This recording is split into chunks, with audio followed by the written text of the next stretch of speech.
Ladies and gentlemen, boys and girls, children of all ages, welcome back to another episode of Talkin Top Tier. I'm your host, always doing the most, Tone the Boss. I have not only a very special guest, one of my favorite people on the planet, New York's #1 radio host for the #1 radio station, Z100. I met him back in little old Cedar Rapids. Ladies and gentlemen, Josh Martinez. What's going on, man? How you What doing? up, sir? Chilling. Good to see you. Thank you so much for having me here, dog. This is amazing. Like the everything, the whole experience, the tour, where you're at right now is honestly what's so impressive to me. I'm big on manifestation and calling your shot. And I've watched you do that for the last, I don't know, like 6-7 years and get exactly where you said you were going to be. Let's talk about that a little bit. Now, I'm a believer that your truth become things. Mm-hmm. Your thoughts become things, if you live your truth and you're just honest about everything. And for me, I was always honest about what I wanted to do, where I wanted to be. So for me, it was as simple as, okay, New York City is market #1. Mm-hmm. And I'm born and raised here. So like I could go back home and be considered one of the best at what I do for a living. That's appealing. Okay, now I'm going to work towards that. And then you find out, oh, Z100 is the biggest station on the planet. You sit there and go, well, damn, so I could be considered one of the best in the world at what I do, and I could do that from home. Why wouldn't you want to do that? And I was up for the challenge. And quite honestly, I don't got a college degree. We were talking off air about backup plans. Mm-hmm. I never had a backup plan. Yeah. So for me, it was like going into it full bore and it's all or nothing. Girls and family and all that stuff. Be damned. Yeah. And you know, I've been riding the wave up until I have a 3-month-old now. Congratulations. Thank you.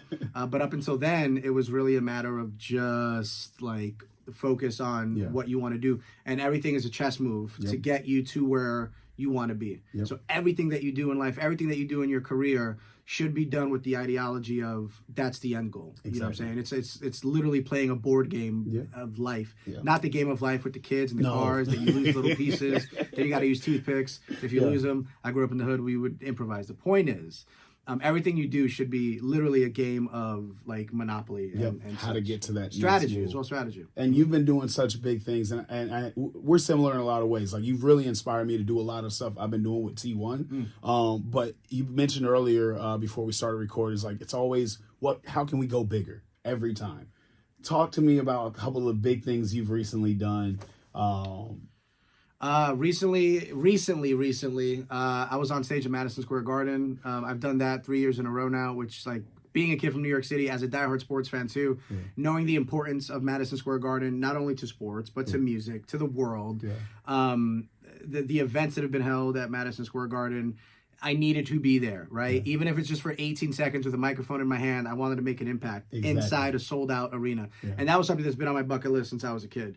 And I was able to accomplish that 3 years ago. We have a huge show called Jingle Ball at Madison Square Garden. Biggest names in pop music have performed there. So to have the opportunity to be backstage interviewing these artists has been super dope. And then on top of that, all these other random events, whether it's like album listening parties with big time artists, or now, most importantly, I'm a diehard wrestling fan. Oh, we're going to talk about it. Okay. We have to talk about that. Diehard. So to know that now as a #1 rated host in the #1 city, they want to mess with you a little more. They kind of know the reach that the show could potentially have based on the radio station I'm on. It has nothing to do with me. So they kick back a little more when it comes to the perks and the things that I can and can't do when it comes to going to shows. So that has been the coolest part. Not only being able to go to these wrestling events, but bringing my family members to it. That's been the dopest part. Same. And it's so cool because just last month I saw you open up a SmackDown. Yeah. And they came to Iowa. I think I was just at a Raw, and I got to sit like hard cam for the main event. And like you said, it's bringing the fam along. Because when I did it the first time, coolest experience ever. But getting to bring people with me who also have that same dream that this would never happen, there's nothing better than that. That's what I feel like life is about. Like, let me get to where my plans are, but then bring everybody I can with me. And doing that stuff in, Des Moines and Cedar Rapids and Dayton, Cincinnati, Columbus, all the markets I've worked in, that was cool. But there's just an extra step that goes into doing it with your family, your friends, that like literally doesn't have a price tag on it. I surprised my little brother back in March with tickets to a MSG live event, house show, whatever you want to call it. surprised him, and he was like floored and was just excited because he was like, "We're gonna go! Oh my god!" Yeah. He had no idea we'd have floor seats. Nice. No idea. Yeah. He had no idea that his big brother knew the security guard that happened to be right in front of us, so you couldn't get barricade. So the security guard every time would take a step forward, and magically my brother would sneak behind him and be at the barricade. And any adult that would come, security would stop him. So my little brother's literally there talking to Charlotte Flair and Sheamus and all these huge wrestlers that he's only seen on TV. And that is, honest to God, like one of the top 5 moments of my career. It's cool to put together sold out arena shows. It's cool to interview your favorite artists. It's cool to kick it backstage at shows. It's cool to get free food and free drinks with record label execs. That stuff is cool. But it's a whole nother level of cool, dope, and fulfilling when you could bring your family along for the ride. It's a game changer. It's what it's all about, man. I'm a big guy on full circle stuff, so I love your story where you started here 2008 as an intern. You called your shot. You worked all over the country to get right back here at the top. Like, kudos to you on that. Congratulations. That stuff inspires me. There was a point I think I reached out to you while you were still in Cincinnati, and I was like, "Hey, man, the regular artist thing. What's it take for you to play one of my records?" And I always take any advice I can get from you, especially. But you were like, "Hey, look through your Instagram. I see you're doing this. I see you're doing that." But so talk to me about like social media presence, marketing, and how that helps you get further in this industry. One of the biggest things I tell people all the time, and I've been saying this for years, that radio is actually the light at the end of the tunnel. Radio is actually the final step. Radio's the last thing. It's the final boss, if you will. Now, here's the thing. You don't have to defeat the final boss to win in this particular game known as life when it comes to music. And I use Mac Miller. I use Macklemore.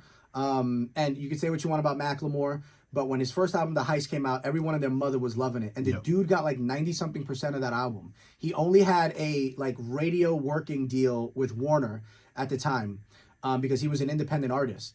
And to me, success is subjective. So what is your definition of success? Is it just owning a house? Is it getting a house for you and your mother? Is it getting a house for you and your family? Is it buying space on a ranch and building 2-3, whatever that is? Maybe it's $1 billion, whatever it is. Figure out what that is to you first and then work towards it. Because I think the one mistake that people feel is that I need to be on the radio to be successful. That's not the case. You know what I'm saying? You could be, I know several artists that have had hits on the radio that are full-time servers right now at restaurants. Or they're in marketing, or they work for the record label, but they're not exactly high-ranking execs.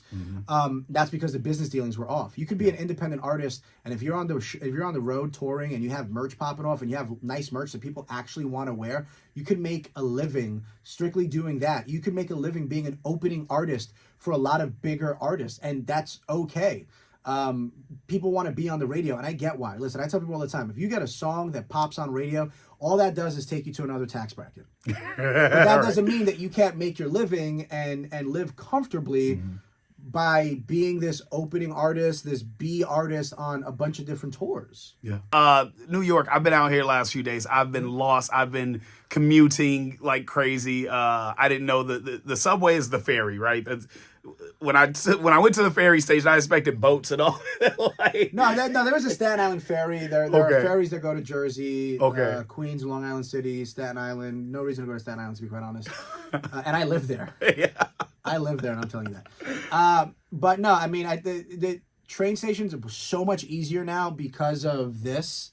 Because of maps on your phone. Back in the day when you used to have to look at a map and figure out like, okay, it's crossing over, so I transfer here. Like, that was so much harder. It's so much easier now with these maps, dog. It's still, I got instructions right when I got here at the airport, and I'm like, bro, I'm just gonna pay the $120 to Uber. Like, and the Uber prices are nuts here, but like everything is so spread out. Today I was like, okay, I can take this train to this bus, walk here, take another train, get off, and I'm like, Uber me. I'll pay. Dude, I'll tell you what. As I've gotten older and a little more financially successful in my career, you can't put a price tag on convenience. Like the amount of times I've driven into the station, and I live on Staten Island, and it's about 90 minutes public trans commute, or if I drive in 45 to 60. The amount of times I've driven in because I'm just like, I don't want to sit on a bus or a train and I'm wearing a coat and it's going to be hot and I'm going to be sweating. And before my workday even starts, I'm going to be here sweaty, under boob sweat going on. I don't want that. None of that. I'm going to just pay the tolls and the $50 garage fee across the street like for 4 hours. You know, whatever. It is what it is. I noticed you don't really name drop much. Can you name drop who you carpool with? Oh, recently, DJ Clue. Platinum selling producer, DJ, hip hop Hall of Famer. Just casually catch rides. Well, it was like a Tuesday night, and he found out I live on Staten Island, and he knows somebody over there, and he goes, I go there often. I'll drive you home tomorrow because I got to go there. And I was like, yeah, cool, no problem. Yeah. He's DJ Clue. I figured he'd just forget. He just said it as like, I wouldn't even follow up and ask again. Like, I got a piece of cake. You want a piece? I don't want you to have it. I want this whole piece, but I'm gonna be nice and offer it. Yeah. I left the building and he emailed me. He asked somebody for my phone number and then he called me on Instagram DM. Like, you know, like there's a way to call. He called me and I'm literally a block away from the station and I'm like, yo, what up? He goes, bro, where you at, yo?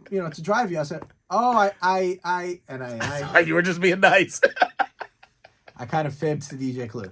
I said, I went to Power and I didn't see you. I went to his radio station. I guess we did like the whole, because it's a little bit of a maze here. Yeah. I guess we did the whole, passing ships in the night thing. I'm going to come by where you at. And I like jogged. Yeah. Got in his, let me tell you something. I just said before I was financially successful. There are times where I feel poor. That was one of them. To just sit in his nice ass. I didn't want to move and touch anything. I was just like, hi, sir. And then it was actually a lot of fun because to have that intimate, for lack of a better term, intimate time with someone like him who's such an OG.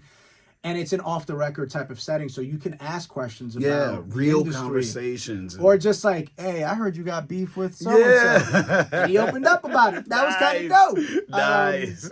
And it was, towards the end of the year, so there was a lot of hip-hop 50 stuff going on. And I waited a little bit to tell him that one of my favorite hip-hop songs of all time was actually one that he produced. Which It's called Fantastic Four. Okay. Big Pun, Cannabis, Cameron, and Nori.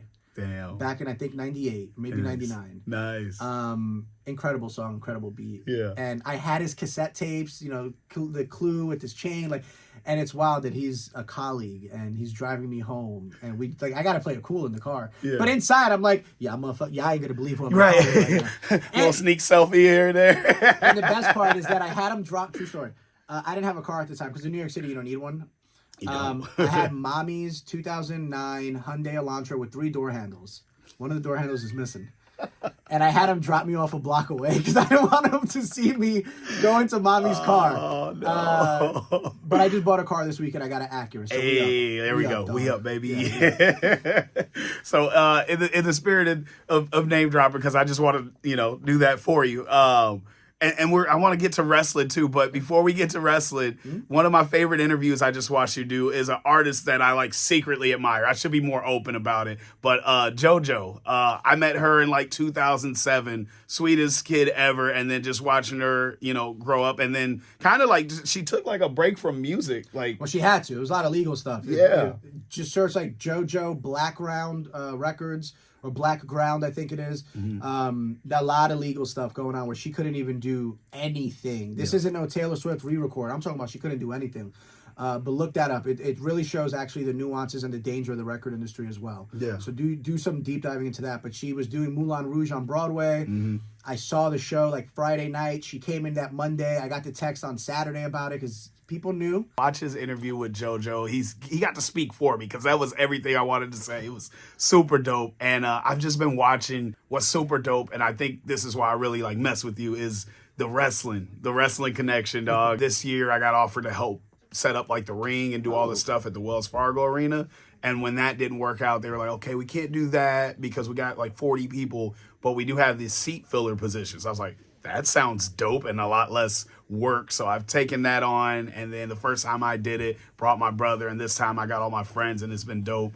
Your interviews that you've been getting with Heyman, Charlotte, was there Jericho? Yeah, there was a Jericho in studio. I mean, I've interviewed the biggest people, CM Punk, Paul Heyman, Big E, AEW and WWE as well. And I think that the reason why I've gotten bigger within the internet wrestling community is simply because of where I'm at. It's being in New York City, but also the most important thing is that they're trusting me with their performers. Yeah. So one thing that I think that people don't realize is that there are way too many people out there that want to create headlines. Yeah. And they think that creating headlines means that you got to go after the person, shock jock style. And I think that's corny. Okay. I think that it's too easy. And then what ends up happening is that the performer and then the company finds out, and guess what? They don't want to mess with you anymore. Yep. Because you want to bring up to Charlotte Flair, what's up with you and Andrade because y'all haven't posted. Are you getting a divorce? That's corny to me. If she wants to talk about it, she's going to talk about it. Let it happen naturally. Yeah, don't force a headline. Like, and no, the don't best example I use is I have a coworker here named Shelly Rome, and years ago she was covering a Long Island morning show. She was literally filling in. Interviewed Demi Lovato on the phone, and Demi Lovato opened up to her about having a little sister that nobody knew about. When did you get the Punk interview? When he signed with AEW. So that goes back to like having the relationships with AEW and WWE. They trust me. Right. So they know, hey, are you available to do this interview? Yeah. I had Wait, hold on. They're reaching out to you for these? Oh, yeah. I could show you a text message where I needed to turn down an interview with a megastar. Not LA Knight, because I did interview him. I'll show you the text off there. Oh my god! But because I was on daddy duty a little bit, I needed to turn down an interview. I'll show you the text. But Holy shit! They so I literally on the outside looking at it, I was like, God, he got his dream job. So like now he can just, hey Heyman, get on the phone. I can get this guy. I can get that guy. They're coming to you. Yeah. Holy shit. And there was an angle that was actually pitched between me and Paul Heyman. I'll tell you about that off air. Yeah. There was something that was pitched and it just couldn't line up. Yeah, but that goes back to they trust me. They know I'm a fan. They know I'm knowledgeable. Yeah. And they know that I'm going to keep it safe. Yeah. They know that the performers are going to be into it because my whole style is if you're going to be on my show, for example, on my podcast, which is called the Superstar Crossover, find it wherever you find your podcasts. Let's say there's a show September 2nd. On August 25th, they're going to do the interview with me to promote the show September 2nd. Yeah. Because the company trusts me. They're like, all right, we trust you to mention the show and talk about the show. Yeah. So what ends up happening is now I got 15, 20 minutes, whatever, with the performer, and I'm just going to talk about anything that I want to talk about. And then because it's very much not, I don't want to talk to Charlotte Flair. I want to talk to Ashley. That's her real name, if you know. Yeah. So I want to talk to the real person. So let's talk about the Backstreet Boys. Let's talk about your first concert. Yep. Let's talk about staying in shape on the road. Let's talk about your fashion has changed so much, and I know for a fact there's a guy named King Troy. Let's talk about him. Like all these little things that make them feel comfortable because it's not like, so brother, tell me about the big old match happening Saturday night. They don't want to talk about that. They do it enough. Oh, yeah. And it's like, treat them like people, and then they'll treat you the same. And then that's how you actually build genuine relationships. 1000%. And they probably rarely get to have those real conversations about their actual interests outside of wrestling. I may or may not have a couple performers' phone numbers because I've hung out with them. In Cedar Rapids was actually a turning point in my wrestling relationship. It was in Cedar Rapids, no lie. We did something right by him. No. There was a big UFC event. There was a live event at the Powerhouse, and then there was a bar attached to the Powerhouse. I forgot the name, but it's like a restaurant or whatever. Yeah. I hit them up. I said, if I can bring performers in, can you give us a VIP area? Ooh. They said absolutely. They had like a pool table set up at the time. Yeah. So they said you could have that whole area as VIP. Nice. Word spread amongst the locker room that they could watch. It was McGregor Diaz 1. Yeah. So it was a big UFC event. Yeah. So a few performers came by. They knew I was hosting. They knew that I wasn't out here like sneaking selfies or taking videos. Right. Exchanged phone numbers with them. Did it again when they came to Brooklyn. I'm nice. Cool with, may or may not have smoked with some of them in Dayton, Ohio as a result. Doesn't matter. Right. But all that comes from the trust that was built. Yep. We have relationships here with record labels and artists because of the trust that's built. We're not trying to get those headlines. Yep. Once the person becomes comfortable enough, they will open up to you and they will give you the headlines. CM Punk and there was a CM Punk and a Seth Rollins interview that changed the trajectory of my podcast because they felt comfortable enough to open up about certain things with me that they didn't otherwise make public. And they did it themselves. Yeah. Now, granted, once you give me a little bit of a line, I'm gonna reel it in. Gotta do my job. Yeah, I gotta follow up question, and they're cool with it. Yeah, I've had Tony Khan in studio for hours, and we recorded maybe 20 minutes. And what did he want to do? This is truth.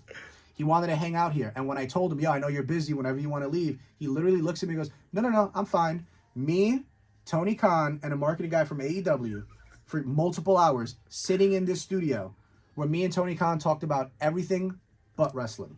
Then I gave him an idea I had. Ooh. I said, hey, I have an idea. This is what I think for Claudio and Eddie Kingston for the Grand Slam. You got to pitch to Tony Khan. He goes, keep talking. And he starts doing this. What? He goes, I'm not ignoring you. I like this idea. He tells me that there's a little bit of a pushback. No big deal because of something like lighting or something.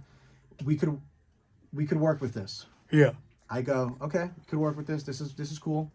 The very next day, opens AEW Grand Slam with my idea. Get the fuck out. I text him. I waited till Wednesday because I knew it was. I text him Wednesday. Yeah. Dude, oh my God, you used my idea. Like, thank you so much. He texted me back within the minute. Like, I sent the text like 12:59. He wrote back at 12:59. Let's go. No, it was your idea. Dude, you helped me. Thank you, whatever. Yeah. That's nuts. And that only comes from, again, making people feel comfortable. I love it. That's all it is. I love it. Well, we got to take a break on this segment so you get back to work, but I got to keep this going, so I'm going to steal as much time from you as I can, but thank you. We'll be right back. So in studio with us is a friend of mine from Cedar Rapids, Iowa. Do you know where Cedar Rapids is on a map, Shelly Rome? Somewhere in the middle. Yes. So his name is Tone. So Tone the Boss. You've been in New York City for a couple days now. What is your favorite part of being in New York City? I love the people. Everybody out here is determined. They're on a mission. Let's go. I love it. See, I like that because there's so much. And Shelly, you could, you grew up in New York City just like I did. We get a bad reputation. Yeah, we really do. About being like mean or unapproachable. We're not rude. We're just not fake. Exactly. And I say all the time, if you stop us for directions, we're going to help you. We're not being rude. We're going from point A to point B. Yeah. And then if you stop us in between, we're going to answer your question. Then we're going to move on. And then we're gonna keep it pushing. Like, we're not going to probably stand and have like chats with you because we got to go. We got places to be. Exactly. So Tone, have you had any food out here that has blown you away yet? I've been eating at the delis. Just grab and go. Yes. Yes, the bodega vibe. Although off air, he asked me for something. And you're going to say it right now. Tone, what did you ask me off air? Where's Aki's? He asked for the Aki stuff. And I'm like, if you could not be more of a tourist. Oh, God. TikTok ain't real, dog. TikTok ain't a real place. You hear me? Aki, wait, get out of here with that. Shelly Rome, more wintry mix stuff, including the #1 requested song of the last hour. Here are the final 3 on Z100, yeah? I'm sure you get asked to be interviewed a lot by everyone else. Not that often. Really? Yeah, not that often. For whatever reason. And I love doing this type of stuff, honestly. Because I think that I have a genuinely good story of hard work, determination, and that stuff kind of working out and manifestation being real. Your thoughts become things. But I don't know. Maybe I'm just not as interesting as I think. You are living proof that if you go for it, you programmed your iPhone, an alarm in your iPhone, saying that you'd be here. Yeah. 20 years prior. Over 12 years ago, I made an alarm that says, I will be at Z100. I don't know if you can see it or not. It'll flip. A couple other messages in there. Mind your business. It says I will be at Z100, and that was my main one that I had open. In like 2012, you did that. Because that was what I wanted to do. Now, I will say this, though. There is one minor negativity to this. Really? There is, yeah. Okay. When you set your mind to doing something, and then you accomplish it, the what now kicks in. Yeah. So for 13 years, all I wanted to do was be on Z100. Everything I did was a chess move to get into the studio that we're in right now, to get into the building that we're in right now. All I wanted was an ID card to get in into the building. Yeah. And then what now kicks in. Yeah. Because for 13 years, it was always next. Boom, I beat the game. Yep. Think about it. You're a video gamer. You beat the video game. Now what? What video games are you going to go back to? What new games do you have? Yep. It's a weird psychological mind fuck, if you will. Yeah. Don't know if we could curse, but I just did. Please do.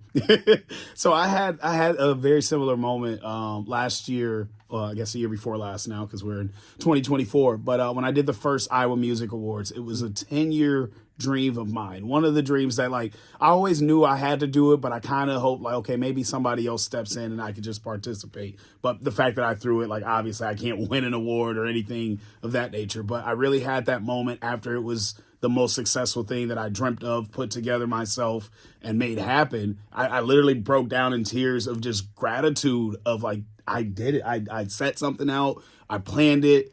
Everyone told me it won't happen or you can't do it or we're not ready for it. And I proved everyone wrong and did it. Did you have one of those moments like your first day once it was official? Like, Yeah. So when I was offered the job, I told my boss, he kind of kept talking and I was like, yeah. I'm going to be very respectful and very honest. Nothing you say right now is going to process in my mind. Nothing. Like, because think about it. You get told this news. I get the job. It was months, 3 months-ish. yeah. Of waiting around since my audition. That was like a bit of a secret audition that nobody knew about. So I had to keep my mouth hush on it for, 2-3 months. I couldn't even tell people I auditioned. Like it was super tight-lipped. Yeah. And for me, it was finally like hearing like, yo, I thought I was auditioning for like 10 p.m. to 2 a.m. Turns out that they wanted me for 6 p.m. to 10 p.m. So a much better time slot, much better money. Yes. Everything across the board is better. Yeah. And I remember just being told like, hey, we're going in a different direction for late night, but we want you to be our night host. And I cried on the phone with my boss and I was like, yo, like don't talk to me right now. Yeah. Nothing's going to process into my mind. Oh, and then man. I FaceTimed my brother who didn't pick up. He's a school principal. Yeah. Like bastard. And I FaceTimed my sister who did pick up and we cried together. There wasn't much to be said after, they know everything I wanted to do. Yeah. And then at that point, it's just like I had a 50-minute drive home, over about an hour before I had to tell my ex, who's from New York and lived with me in Dayton, Ohio at the time, and that we're moving back home, and then telling all my closest friends, and then FaceTiming my family members that knew I auditioned, and getting their reaction. And that's the stuff that I remember the most about it. And calling my mom and telling her, because I would get a lot. My mom didn't understand why I had to live in Cedar Rapids, why I lived in Des Moines. No, it's not nothing. But she just, people at Z100. Why can't they get your job? This ain't Payless. It's not like this ain't McDonald's. This ain't GoDaddy. This ain't there's an opening. This is my boy. Trust me. And they go, all right, we'll bring him in because you vouched. This is entertainment, the top tier. No pun intended, of kind of the industry. So they're not just going to take on just any old person. Yeah. So it took 13 years. And fun little nugget, driving into my audition, I put on my phone and then I had it on Bluetooth on repeat the Kofi Kingston Daniel Bryan video package going into WrestleMania 35. Yeah. Because Kofi talks about, I think he said 11 years. 11 years without a one-on-one championship opportunity till WrestleMania. And I had the video on repeat. Yeah. And literally my 40-minute drive to my audition was that. Yes. And then when I got to the front of the radio station, I put on the match, fast-forwarded it to like the last 5 minutes. You did not. And like Kofi winning, I swear to God, everything I learned. Kofi winning was like me. Okay, he had 11 years. I was 13 years. Yep. He did everything for this one shot. Yep. I did everything for this one shot. This is the culmination right now. I'm ready to do my audition, 12 a.m. to 6 a.m. on a Sunday. Yeah. And one of the coolest things ever was when I left the building. Yeah. Two cool things. I had 2 friends that stayed up all night just to listen to me, which was really cool. Mm-hmm. And then when I left the building, I had 2 cousins outside waiting for me. And they like pulled an all-nighter, listening for 6 hours, and then congratulated me and had breakfast with me and whatever else. And had breakfast with me in the car. Yeah. And that was really cool. I love it, dude. And I maybe I get it from you, or it's just always been a part of me. But it's the way that we find ways to integrate wrestling every day of my life, into entertainment and into music. I don't know if you've seen, but like now I've created an intro. It's actually a part of my new album dedicated to Bray Wyatt. So I come out with, I make him turn all the lights off. I come out with a lantern. We made like a remix to his music and integrated all of his different entrance musics into a hip hop version. So I come out with the lantern, I come out with the mask, and I make everybody wait and everything. But it's a tribute to somebody that I deeply cared about. And that's kind of where I'm at with wrestling now. Like there's so many times that I'm noticing I'm getting emotional about matches and moments like Kofi Mania or even Drew's promo the other day. I was there in Des Moines. And when he start talking about his family and the stuff that he missed, and just like you just said, like why are you in Cedar Rapids? That doesn't make sense to the everyday average person, or even other hardworking people. But we know the goal. We know that it takes a weird turn, and you end up in a weird ass place. But there's always a reason, and I think that's where my love for wrestling comes from, is the storytelling.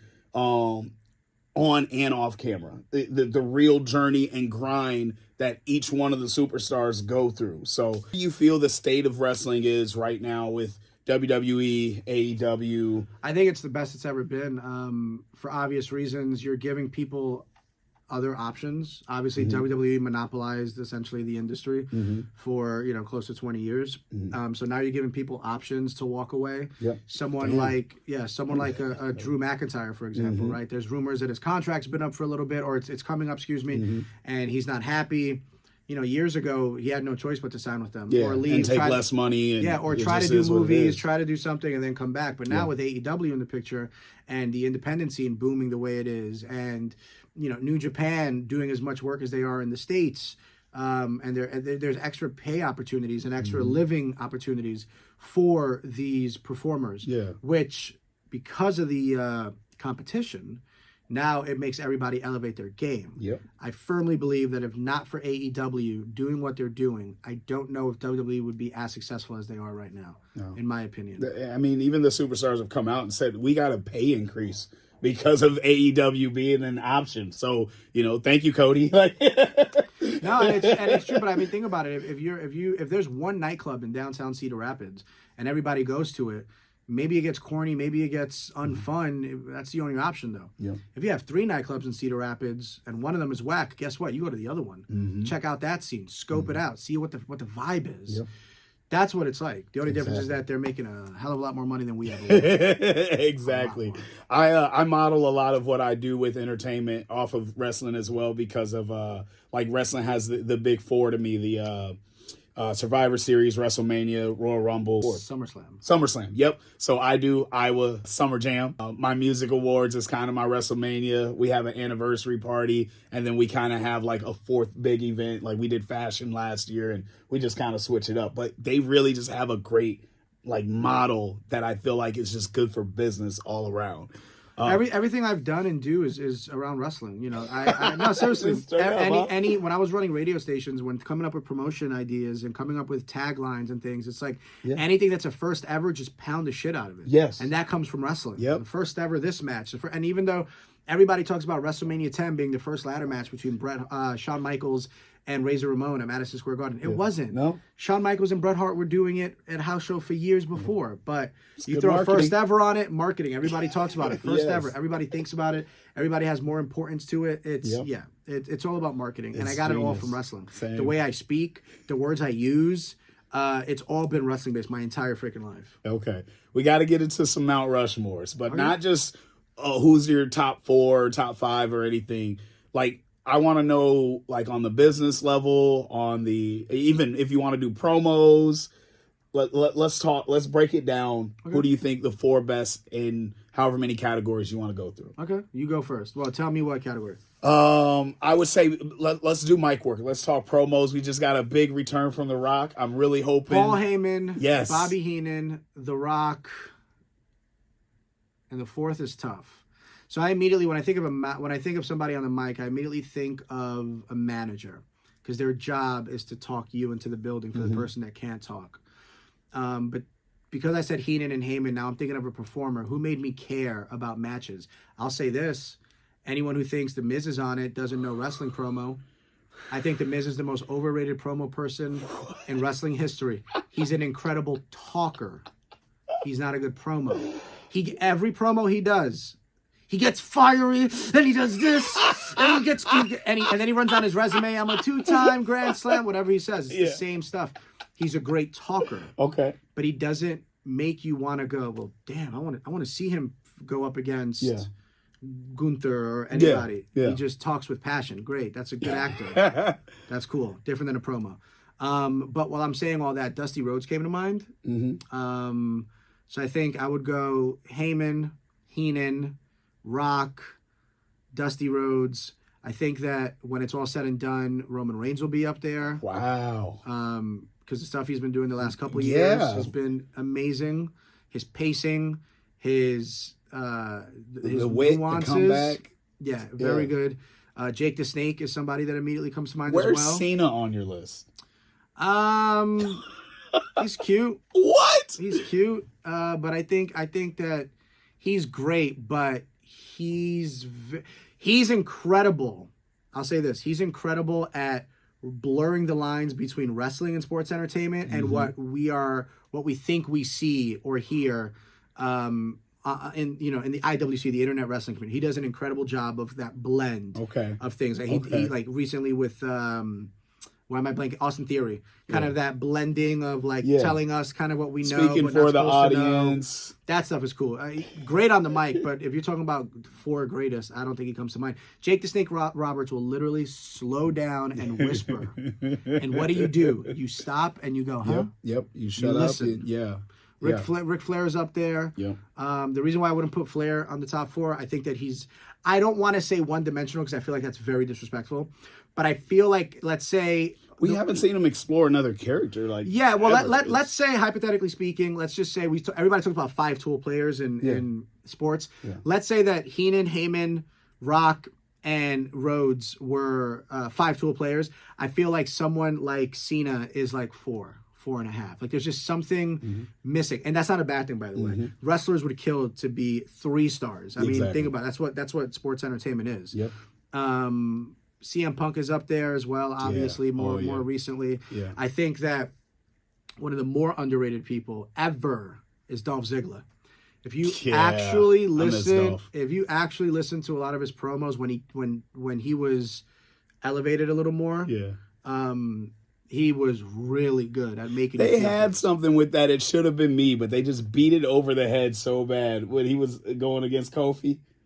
Yeah, but it was obvious that he wasn't going to win the title. I mean, everybody knew. I mean, I think that's the biggest issue. No, for sure. Like, make it believable that he has a chance. Make it, okay, this is a guy I'd care about with the strap. Like The Miz with Gunther recently. I'm like, why are we wasting our time? Nobody believes that The Miz is going to beat him. Nobody. And if you do, you don't know wrestling. Right. So what else? On the mic, what else? Okay, in ring. So we're looking at technicians when you say in ring. Bret Hart. Yep. Shawn Michaels. Yep. Eddie Guerrero. Nice. And everybody puts Flair up there.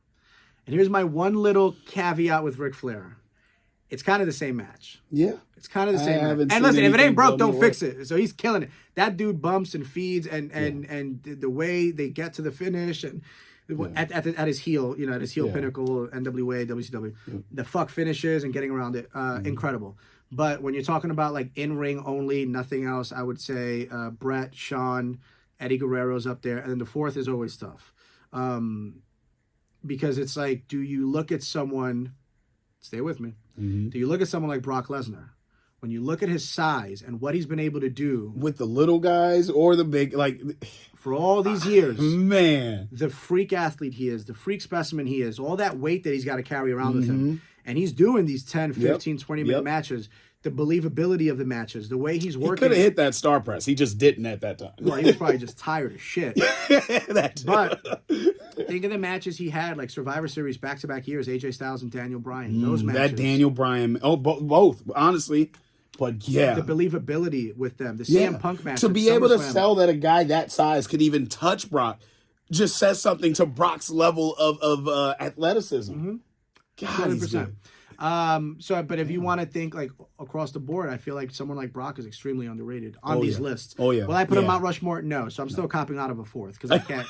It's tough. Now, mind you, we haven't discussed this, so this isn't like something. No pre-play. This is literally just off the dome. So who would you have in your top 4?